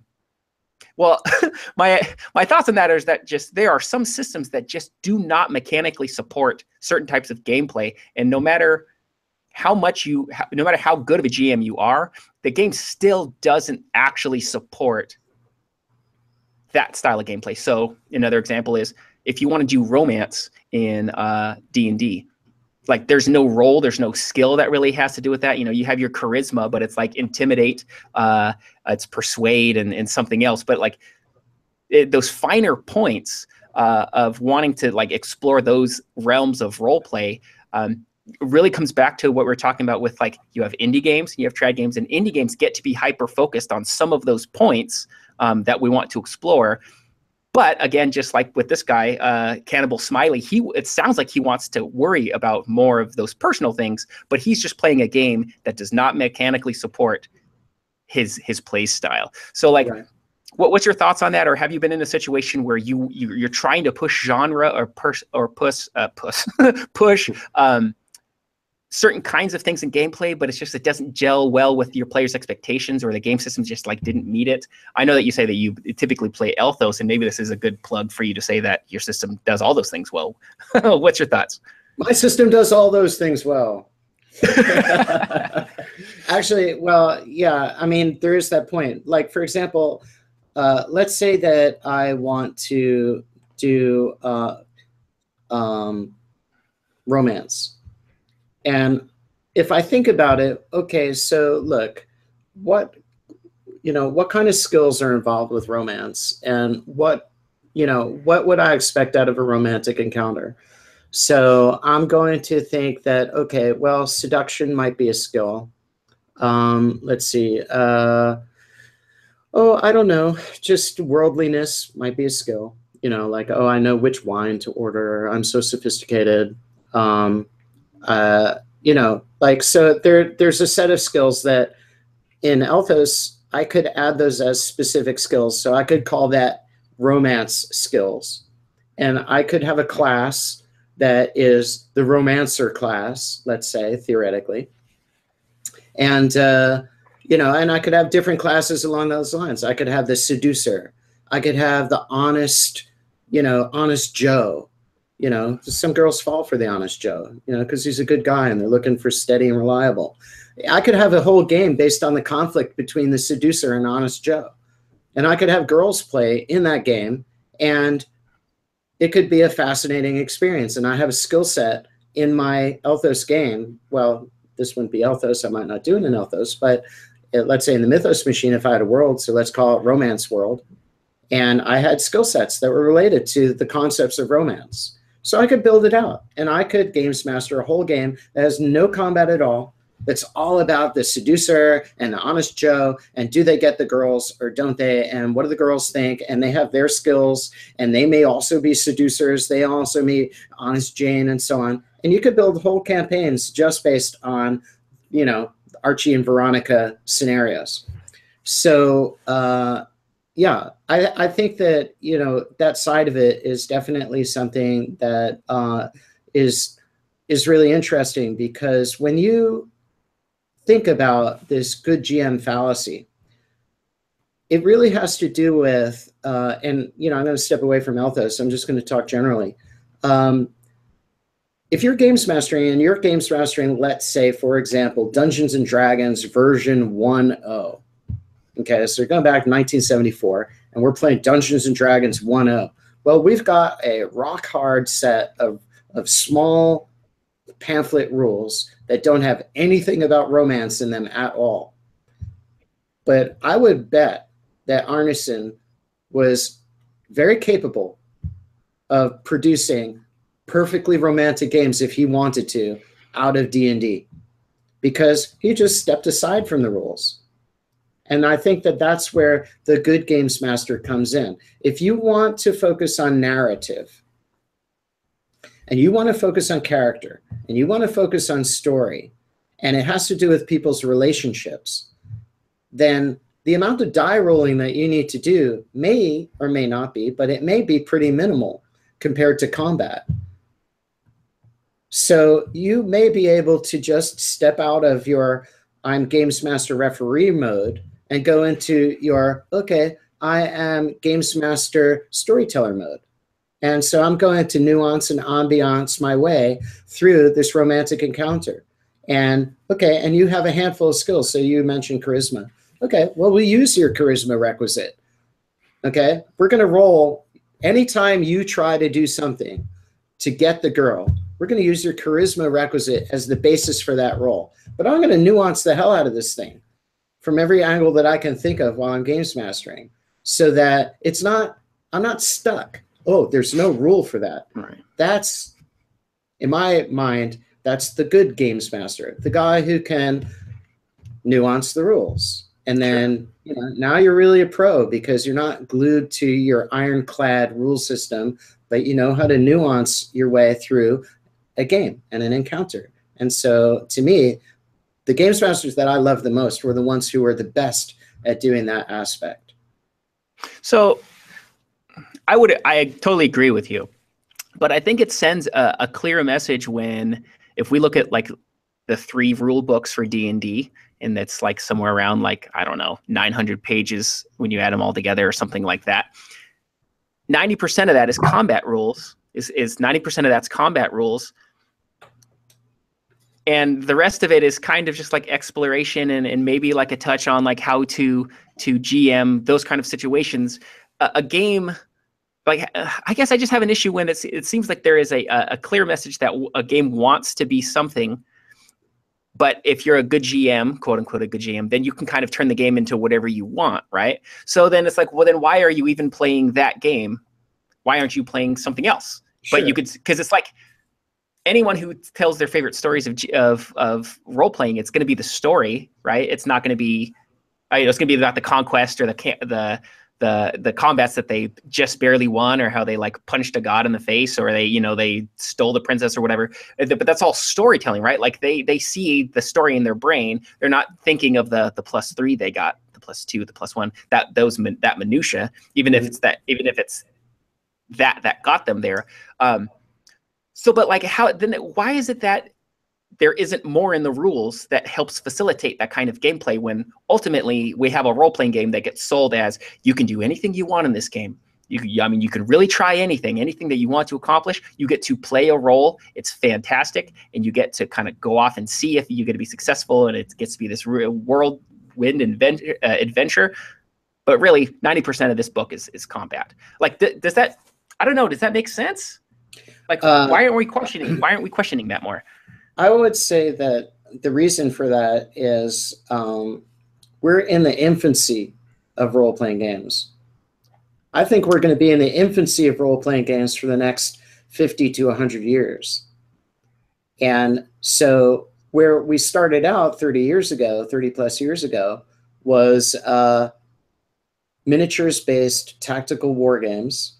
And now we've evolved where we have Drive-Thru RPG has, 1,600 games up there now of very many different flavors, some of which take into account just what you're talking about and others don't. And there are older games that came up over the years that are the traditional games like Pathfinder, D&D, and so on, that were always focused on the combat aspect of the game.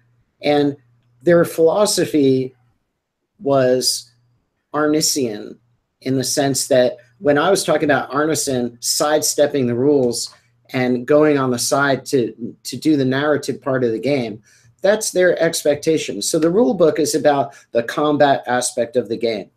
And they have a zillion rules that govern combat aspect of the game. So 90% of the rules book is about combat.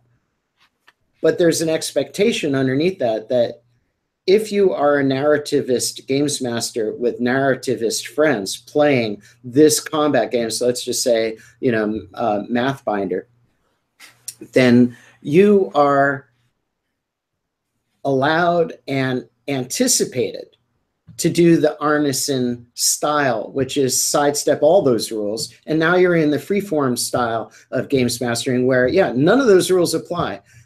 They only apply to combat. But when you're doing combat, these rules apply. This is how you do the combat. And it's crunchy. As soon as you step out and you go into your world of role-playing and narrative, now none of those rules apply, but we don't need rules for that. In fact, if you talk to, maybe, I don't know, don't kill me, guys, but if you talk to the OSR guys, they might say, and we don't need or want those rules. If we want to do narrativist style play, then we want to be able to just have a very lightweight, occasional roll against the charisma requisite. And everything else is just conversational. And guess what? If you came over to my house and you participated in a game, really, actually, there's only 50% is combat. And 50% is us just sitting around gabbing about, the narrative aspects of the game, and my character's trying to woo the waitress in the bar, but she's actually already got she's married to the bartender, and I got to sneak over to the side. I'm like, oh man, and so on. And that's just the expectation in that kind of game. And here, this goes all the way back to the war. So one of the things that happened was the OSR guys got really prickled by the insinuation that because they're playing rules crunchy game that's focused on combat in terms of the rule system, that invalidates the other side of the game that they also happen to enjoy, the Arneson side, which is also there and always has been there as part of the game, which is the narrative side. And they just nuance that. And that's expected, understood, and appreciated by the people who are devoted to those games. And so I think that the conflict really comes down to language. It's a lot about syntax. It's a lot about how people are phrasing things. You could say the same comment, the same critique of a game system in a way that doesn't ruffle feathers, and you could say it in a way that does ruffle feathers. And the problem is people are ruffling feathers. Now, I'm glad to see that this has calmed down quite a bit over the last few years, and I think there's a lot less of it than there was, a while back. It was, the invective had gotten really, intense for a while.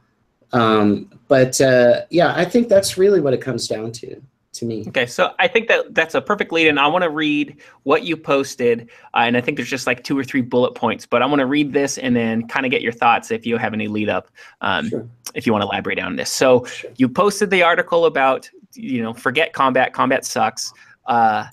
And then I mean, there's a long list of conversation here, but I have some of your bullet points here. So you wrote, combat is necessary. It's a necessary feature of the quote unquote game aspect of RPGs.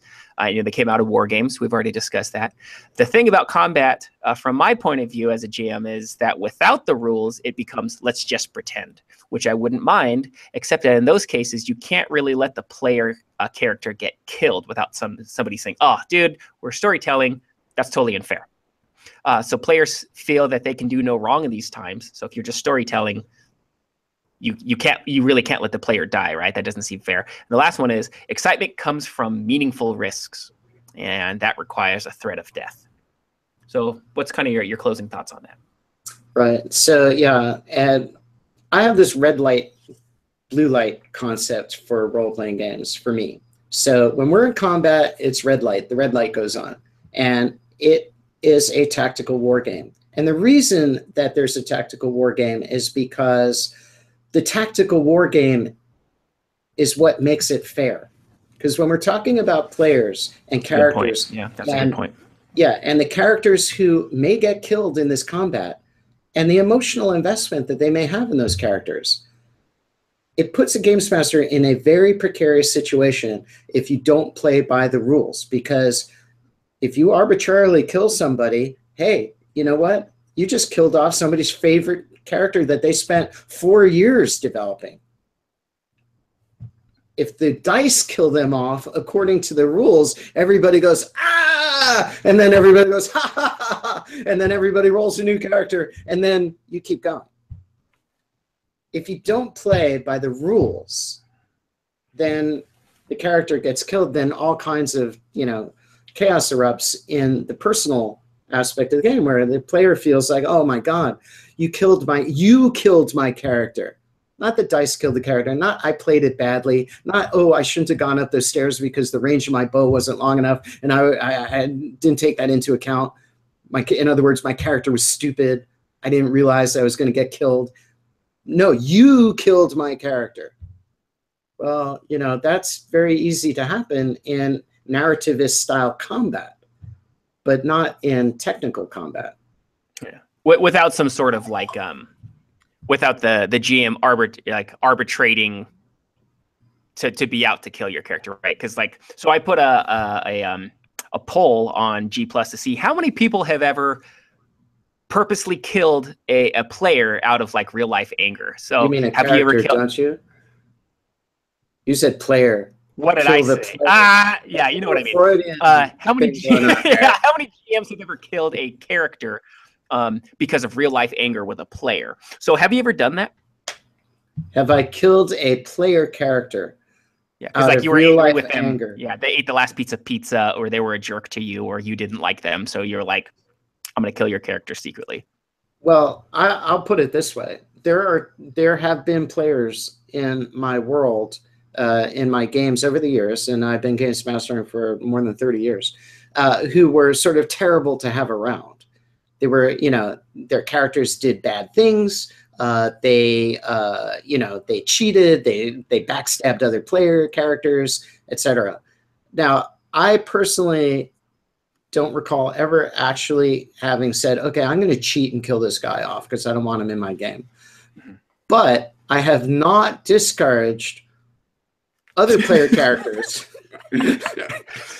from way to keep so. Your hands clean. Yeah, sure. I'm the games man. I'm the referee. So, my role is to arbitrate, and this just happened. We had a player who came in, and he was online, and we were all here, and he wanted to participate in an Elthos game. And I said, fine, come in. So he did. He came in, and one of my players, who's, a cynical old salt, recognized right away, okay, this guy's a troublemaker. And he recognized the signs. He put 2 and 2 together, and he knew, okay, this guy's a troublemaker. Well, sure enough, before the end of the game, the troublemaker was launching arrows at this guy while he's in the bell tower, trying to turn the bell to get the moonlight beam into the darkness and blah, blah, blah. And there's this other player character who's trying to shoot the guy. So he uses Dimension Door, shows up behind him because he, couldn't shoot arrows at him anymore, and tries to attack him. And the player's just like, okay, fine. I turn around and I kick this guy straight out the steeple. And boom, the guy, having just entered the game, was first level.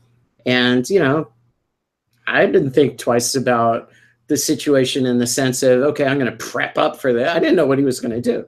I said, okay, your character's a townie, so come in and play and blah, blah, blah. And I was thinking, okay, he'll join the party and blah, whatever. So kicks him out the steeple. The guy breaks his neck and falls to the ground, and he's dead. I didn't arbitrate against it. I just went with it because sure enough, lo and behold, you know, the guy came in and, you know, and as we talked about it after the game, and, you know, we went over all the points where it was like, yeah, and then he did this. He didn't need to do that. That was like an aggressive. He had an agenda. I mean, he had an agenda when he showed up. Yeah, he was in there to make trouble. And we said, okay, that's fine. So that's kind of how I sort of handle it. Okay, cool. So do you have any other kind of closing statements in regard to like the philosophy of combat, or your thoughts on combat, what it should accomplish, when does it go forward? There's any closing button thoughts on this? Sure. I think that if you like crunch, then focus on, you know, game systems that give you what you want. And if you are more on the narrative side, there are plenty of options out there for narrativist style games that don't even have any combat. You know, so find the game that you like, find the rule system that you like. And if you can't, because frankly, there's 1,600 games up on drive-thru, so it's hard to know what to pick, ask around and say, you know, go on Google Plus or Facebook, wherever, and ask and say, hey, what games are good for this style of play? This is what I want. And as a last resort, go to Elthos. Nice. Way to be. All right. So I asked some questions to the Google Plus community and Google Plus. That sounds dorky. The G Plus community. And I'm going to fireball some questions at you. I'm going to give you 30 seconds only to answer each one. Okay. Okay. So if you go over 30 seconds, I'm cutting you off. We're going to the next one. Are you ready? Okay. Yeah. Okay. Yokai Gall asks, what are your top 5 working artists and bonus points for OSR and indie stuff? What? Wait. Don't understand the question. I don't know, really. I mean, that's just all it says. Who are your top 5 working artists? So I don't know if it means like RPG artists, or I don't know. Take it however you want to. No, I can't answer that. I don't know. Okay. Do you have any like source of inspiration that you bring in? Like, well, you already showed your books, right? So like, yeah, a few of them. I mean, I'm a huge fan of Caitlin and John Matthews. They're authors. They write things like Ladies of the Lake, which is an absolutely fabulous book about Celtic mythology. I already mentioned, Tom Cohen, Lord Dunsany. Let's see. I'm a big history buff, and I really like Samuel Noah Kramer for his work on Sumerian mythology. All right. Next. Yes. Here we go. John Henry. How do you usually prep for a game? How much time do you put into the prep? And then lastly, are there any, what are your top GM tips? Go for it. Wow. That's a huge question for 30 seconds. Okay. Got it. Okay. I prep using the Mythos machine. My top tips are, don't over prep. Keep it light. If you have an idea for where the story might go, prep 2 steps ahead, but not 3. Cool. All right. Wow. You have time to spare. Okay. Patrick Kelly asks, ask him, what was your inspiration for creating the Mythos machine? But you kind of answer that, but go ahead and answer that in like 1 or 2 sentences. Yeah. My inspiration for the Mythos machine was the existence of the computer industry and the existence of D&D, and realizing, gosh, there could be a fusion between these 2 amazing things. Great. All right. Alex Donovan says, I'm a player in his dreaded White Woad campaign. Recognize Alex Donovan? Okay. Yeah. Is he someone you had get kicked through a dimensional door and die? Yeah. No. Yeah. He was the guy who did the kicking. Oh, Alex. Okay. He told me that everyone in his campaign, including NPCs, is in motion regardless of player interaction. How in-depth is this, and how much time does he spend plotting it out? Go for it. Right. So I do spend each week in between the games thinking about what the main non-player characters are doing based on what I know their motives are. and I look at the trajectory of the current game and figure out, okay, this is what he knows, because the non-player characters don't know everything. So this is what he's seen, and this is what he's going to try to do. And then I may roll some dice to see whether or not they're successful. I probably spend about 2 to 3 hours in between games just on NPC activities. All right. I think his last question is also, what's this fascination with tarot cards? Tarot cards. Yeah. What's the fascination? Okay, the fascination is that I think that, for one thing, I should mention, I created a tarot deck for the Elthos world, and it's a fusion of astrology and tarot, and it's a unique combination. And this chart in the back, if you ever see the video, shows the back face card of each card of the tarot deck, and it gives you the cosmological map of Elthos, which I use to run narrative of the celestial level of the game. Wow, interesting. Okay, you know, I've seen the artwork, and you know, just on the website, and there's like the YouTube video. Yeah, that artwork's beautiful. So if you get lost in the universe, you wind up in an interdimensional wormhole, keep one of these cards with you of the cosmological map. I guarantee it will help you get home. Okay, perfect. All right, we're going to move on to one of the last segments here, and it's called Manifest It. And this is when, before the show started in the primer, I gave you 3 randomly generated names for spells, items, or things. And this was from Jason Lutz, Freebooters, and I use it on the AdventureSmith app. And the 3 random spell names are Entangling Revulsion of Faldriar, Bazarian's Glittering Curse, and Inma's Shining Ash. If you were to create a spell, an item, a place, anything in your game using one of these evocative phrases, what would it be? I picked 2 of those. So I have Entangling Revulsion of Faldriar, a phantasmal forces attack that causes the victim to experience the hideous tentacles of Faldriar, a mind flayer, which paralyzes and drains mystic energy every turn until they are dispelled. The result can lead to mind death, insanity, or a pretty bad feeling about things. In that order, or? Yeah. Okay. And then I picked Baharezin's Glittering Curse. The afflicted character is transformed into a vampire from the world of Twilight. It is indeed a fate worse than death. All right, perfect. Yeah, you know, I really love hearing these spells. I've never had one person who only chooses one. Like, it's too fun to just like make a spell out of these. So yeah, they are cool. That is a fun thing. Yeah. So cool. hey, but wait, before we finish, sure. If you have time, do you have any more time? Yeah, sure. A little bit. Yeah, what do you got? Okay.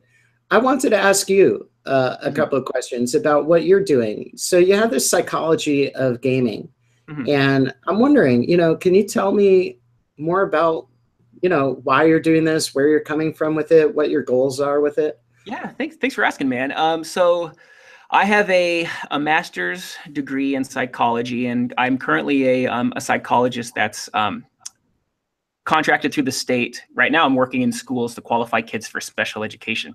Outside of that, I give some informal therapy, and if I wanted to get my business license and have like a brick and mortar store, I could give therapy where I would charge through insurance, and I'd be making way more money than I do now. But I have my day job, and that's as a psychologist. I have my hobbies on the weekend where I love to play role-playing games, and I'm definitely seeing like a connection between the two, and I wanted to do some sort of project where I could really marry those two, right? So I've done therapy groups through role-playing games. I've helped students with disabilities that have individual education plans, special education plans, and gives social emotional supports that way. And this is just another step in that for me. So like, I don't get to play as much as I want to, but I love the idea that I could do something that existed that would marry the two things that I like, which is psychology and role-playing games, but existed in some sort of artifact so that it could be helpful to everyone else who might find value in that. And so looking at psychology, critically evaluating it, looking at all of the different tropes and things in role-playing games and taking a real psychological lens to that, it really fascinates me. And so I didn't really find anything online that it was role-playing games exclusively or explicitly. I've seen a lot of like psychology of video games, Right. psychology of just games, but not necessarily role-playing games. And so as a mission statement, I wanted to take the principles of psychology and how we could apply that into role-playing games to become better role players and better role-playing gamers. And so that was kind of my idea on this. And then, so I started out writing articles, and that was a lot of fun because I had a bunch of ideas in my head. And then I was like, I was really hesitant to do podcasts, but I know that the next step was going to be like, I needed to start connecting with people in the community, you know, like Sure. yourself, to start like building that up and, you know, talk about new projects and getting different viewpoints. But I like the idea that people like yourself are crazy enough to go onto a show where, you know, potentially like, you know, there isn't a psychological educational background on, you know, the guest's end, but they would still be willing to talk about, you know, cognitive dissonance or, you know, things in psychology that are really, you know, potentially convoluted and hard to understand. That I'd have, you know, people's viewpoints that come on and want to talk about the show. So, or on the show. Right. So, yeah. Okay. That is really, really interesting. Thank you. Yeah. Yeah. This is really interesting. So I have three things I want to mention. Sure. One is my stepfather's actually a psychoanalyst. And since I've been playing, you know, role-playing games for so long, obviously we've talked about role-playing games. And one time I asked him, I said, you know, Arm, do you think that role-playing games might potentially be useful to psychoanalysts? And so he asked me to explain how they work and what they do and blah, blah, blah. And in the end, after about 4 or 5 hours of explaining to him the ins and outs of it, he said, absolutely, this could be a tremendously effective tool for psychoanalysts. And what is particularly germane is that the players, through the course of their decision-making, are really reflecting a great deal about their inner psychological landscape. And I, as games master, know that very well. And I think, you know, most people with some experience in games masters realize that a lot of times players are really playing out a lot of internal psychological, you know, things that, you know, are either of interest to them or trauma, you know, related, you know, issues and so on. So there's a huge potential there in terms of a fusion between role-playing and psychoanalysis. And I think it's very encouraging, actually, that you're moving in that direction. That is really, really neat. And I'd love to and look forward to keeping abreast of what it is that you're doing and come up with. Oh yeah, thank you. You know, there's someone in. So I live in Spokane, Washington. There's someone. His name is Hawk Robinson. Where yes, that was my second thing. I was going to mention like, RPG research. Isn't that interesting that he just like we happen to be in the same area? I haven't been able to connect with him the way I want to. You should. You absolutely should. You guys are like this in terms of what you're working on and what you're doing, and he's got a whole infrastructure to accredit and certify games masters for therapeutic purposes, and he has a whole organization to create it to support and facilitate that. So you might be interested in getting in touch with him. And he's awesome. Everything I've seen by him, and you know, like with the RPG bus that he has. And for any listeners who haven't heard from that, just look it up. You'll see it. I mean, there's so many like news articles and everything on that. And go to the rpgresearch.net website. I mean, he's got a huge volume of very interesting RPG related you know, materials about all kinds of psychological aspects of alignment systems and this and how people play. I mean, tons. It's amazing. Yeah. He's really put together a lot of great materials. So I definitely. I was looking on his website. I couldn't imagine reading all the material that he has on there, all the research. I mean, if you go down the right side of the page, I mean, it's like exactly. It just goes on and on, and each link goes on and on. I mean, there's like, I mean, it's a university quantity of material. And he even told me just the other day, because he's a member of the Professional Games Masters Society, by the way, which we didn't even get a chance to touch on. We never even touched on it. Okay. We just got so in, yeah. Okay, next time. But anyways, so yeah, and he told me, oh, I have yet to upload 15,000 more documents. 15,000. He's got like a terabyte of stuff just to put. Yeah, exactly. And his problem is he doesn't really have a team to help him to organize the material. He has a team. I mean, but this guy needs a freaking department of his own. He really does. He needs a department. So anyway, I totally encourage you definitely to get in touch with him. And then the last thing I wanted to mention is that my Elthos world and the tarot deck is Jungian based with, it's got a layer of Jungian archetypes which come from the tarot, and it's fused with astrology, classical astrology. It's got a kind of twist in it that filled out the math, because if you did the research on, ancient astrology, you'd realize, oh, there were only 5 planets and they doubled up in the constellations and they always had one remainder and it was always messy. And then finally they figured out there are 9 planets, but there are 22 cards and you can't really match those. Anyway, so I fused a system that actually is now mathematically balanced for a combination of tarot and astrology. And I use it for my game. It's a wonderful, back-end story development system. And if at any point you're, sort of like, hey, I don't have much to talk about this week, I'm always available to hang out and chat about this. Perfect. So, yeah, that's I think that's right on par with the interview I did right before you. Was Jeremy Strandberg, and we talked about some Jungian. We actually talked about the collective unconscious, and so kind of talking about like myth and how it kind of goes through different DNA strands, and how it can go through different members of a family and generations, and how like all these tropes kind of continue, and like how that would align with something like tarot decks and like looking to the stars. I think that would be a really interesting conversation. And we can talk more about the Professional GMs Society and all the other things. Cool. So I'd love to have you on again. I think that'd be great. Yeah. All right, cool. Yeah, I'd enjoy that. This is a lot of fun. Yeah, absolutely. So for listeners out there, though, where can they find you? Other than Elthos and Mythos Machine, what kind of plugs do you want to share? Well, those are really the main things. I don't want to get too complicated, but just to mention, I am, I guess you'd say, the founder of the Professional Games Master Society. So if that topic sounds of interest to you, just look it up online, Professional Games Master Society, and click on any links that come up. That will probably lead to me.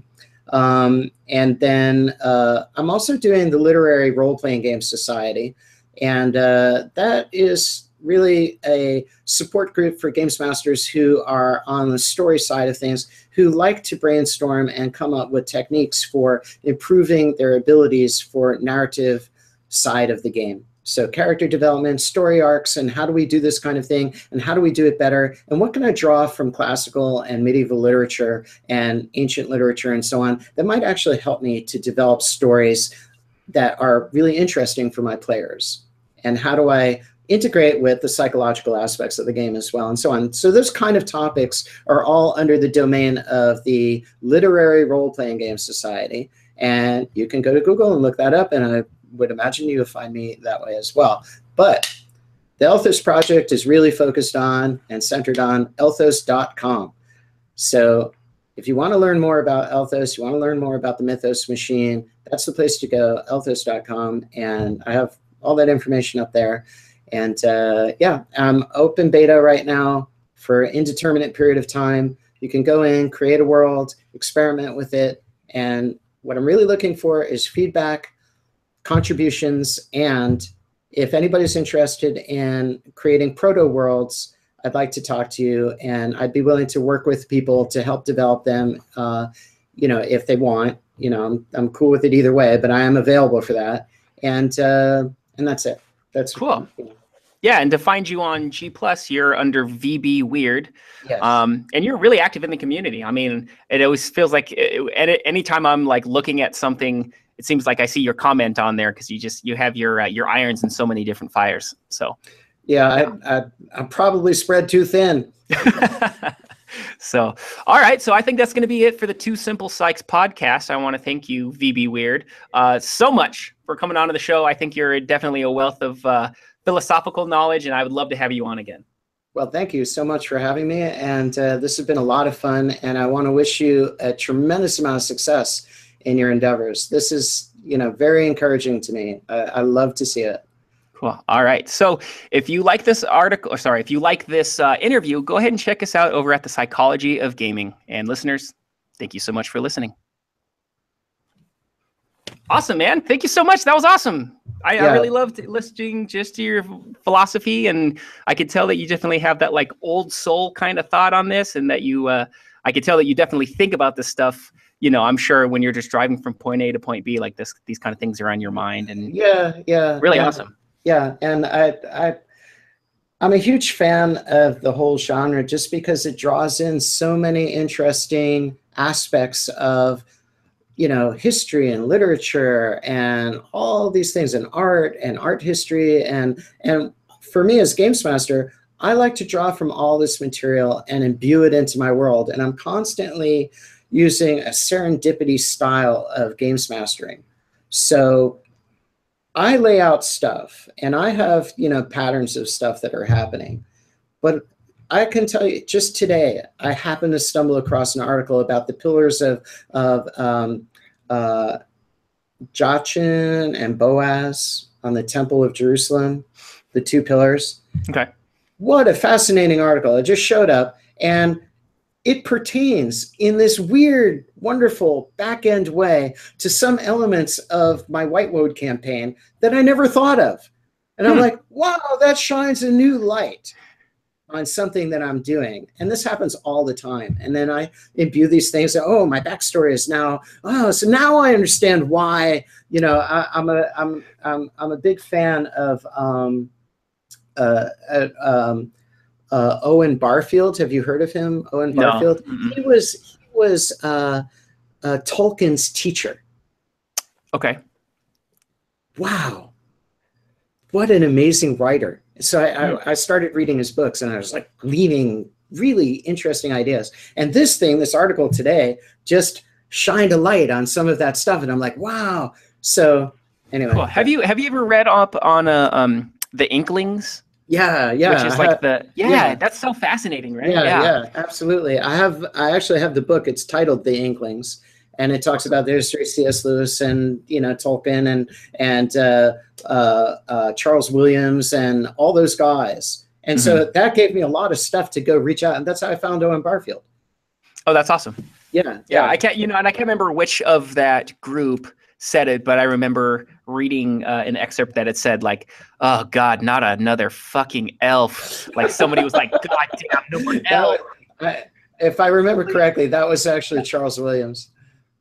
Oh, that's so funny. Yeah. So that it's reflected in role playing games still today. They're like, God, dude, no more elves. Right, dude, right. It's funny. I've been I've been games mastering my world for over 30 years, and I have yet to play an elf in my world by anybody. Nobody's ever played an elf in my world. All right. Maybe that's a reason. So anyways, all right, man. So I'll let you know, since we're doing the video on this, what I'm going to do is I'll edit it. Okay. I might even just let the video stand as it is. I don't think there's really anything that needs to be edited out, but maybe for audio, because I think 2 hours is probably longer than I want to be. I noticed you put in a little interludes at certain points in the other video, in your other podcast. I noticed, there's this peaceful sounding interlude. Oh, that's a good idea. Right. And that's one thing, like I'm still working on like those, I hate transitions in these things because it's like they always feel so like, I don't know, disjunct, but sometimes it's necessary just because I got to like make a cut on something. Yeah, absolutely. But as far as the video is concerned, man, I think, I think it's right to put out the video and it could just kind of stand as it is. And I'll do a little bit of editing. I still need to come up with a logo. I haven't done that yet. My wife just made for my 4-year-old son for his birthday, we got him a microscope. Okay. And it has a really nice camera on it. And I put like some of my dice under there, and I could take like a really high resolution picture of it. And I was thinking that's what I would use for my logo. It's just like a really zoomed in Right. Yeah, it looks pretty cool. But so when I do that, your son is going to make, I can tell right away, your son's going to make a great games master. So if you go onto my page, you can actually see, because he's 4, right? Yeah, I did. I did a video where he was. I saw him do the Dungeon World Games Master. It was great. So good. He is so cute. He is such a great kid. Yeah, it's that awesome. is so great. Yeah. So So anyways, but I'll let you know, and I'll be in contact with you. But all right, great. I think editing these things takes, just because it's just me, it takes so long. So I'm hoping this will be maybe like a month, maybe like 6 weeks or so. Yeah, but I'll let you know. So if you, I think this is probably posting to your channel, right? Because you're probably streaming this, right? So if I can get a link to the raw video, I'd like that as well. Yeah, sure. I can get that to you right now. I'll give it to you. I want to give it to, I want to give it to my marketing guy. Oh, cool. Okay. Yeah, I'll give it to you, and I won't post it until it gets edited, but I'll give you I'll give you the raw data, and you can do whatever you want with it. That's fine. Okay, cool. Cool. All right, good. All right, man. Well, thanks for coming on. Andrew, it was really great meeting you. Yeah, you too, man. It's nice to put a face to the name, and absolutely. So, cool. So I'll send that to you right now, and thanks for staying up late. I know it's 6 over here, so it's got to be like 9, 10 o'clock over there. Yeah, it's 9. It's okay. I'm gonna go grab a bite to eat. Okay.